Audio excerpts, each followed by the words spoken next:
All right, let's take a look at Disney shares. Stock is up slightly in pre-market trade after activist investor ValueAct. Stock is down 0.2%. ValueAct and Disney reaching a deal that will see Disney and the investor share information so that ValueAct can consult the company on strategic matters. Now, ValueAct is also pledging to support Disney's slate of directors at its shareholder meeting later this year. The deal comes as Disney continues to fight off a proxy battle with Nelson Peltz, who has nominated his own slate of directors to the board. He also has the support of former Marvel chair Ike Perlmutter, one of the company's largest outside shareholders. Now, at the same time, Reuters also reporting on Wednesday that Blackwells Capital has nominated 3 directors to Disney's board.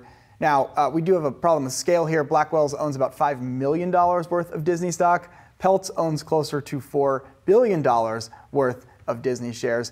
ValueAct's stake in the company remains undisclosed, according to the Wall Street Journal. One can imagine, though, Seana, given that they have reached this detente with Disney, that the stake is sizable enough that that ValueAct putting their weight behind Disney's slate of directors is enough to matter here. But I think it shows, I guess, the seriousness, really, of the fight that Bob Iger has on his hands, that he's calling in an ally. ValueAct now is, going to help Disney do the legwork among its investor base to make sure that it keeps its planned director slate intact as we get towards this crucial shareholder meeting later this year. Yeah, I think this just shows how much pressure Bob Iger is under right now. We know Nelson Peltz, this is the second time he's targeted Iger since he has been back as CEO of the company. They're pushing to make some changes, obviously wants to cut costs here, compensation changes going on just a bit in terms of what they want to see, governance, succession issues, just among the list that Nelson Peltz and his team want to see changed at Disney. The fact that they are calling in the help of others like ValueAct is really just the latest twist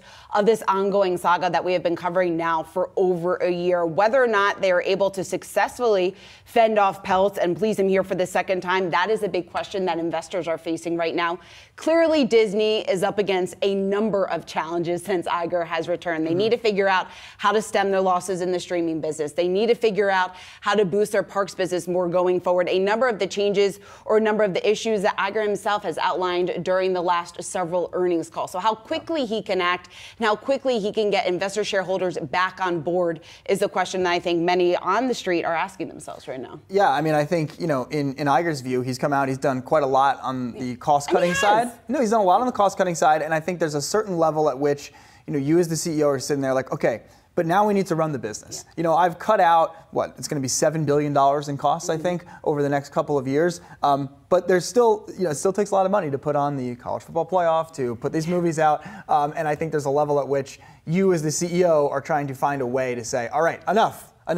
Let me run the business. And I think, obviously, look at, read through on today's news, ValueAct appears to be the investor that will get on board with Iger's plans as we go forward here. It certainly is a story that we will continue to track here at Yahoo Finance. Again, shares of Disney now under just a bit of pressure in the pre-market.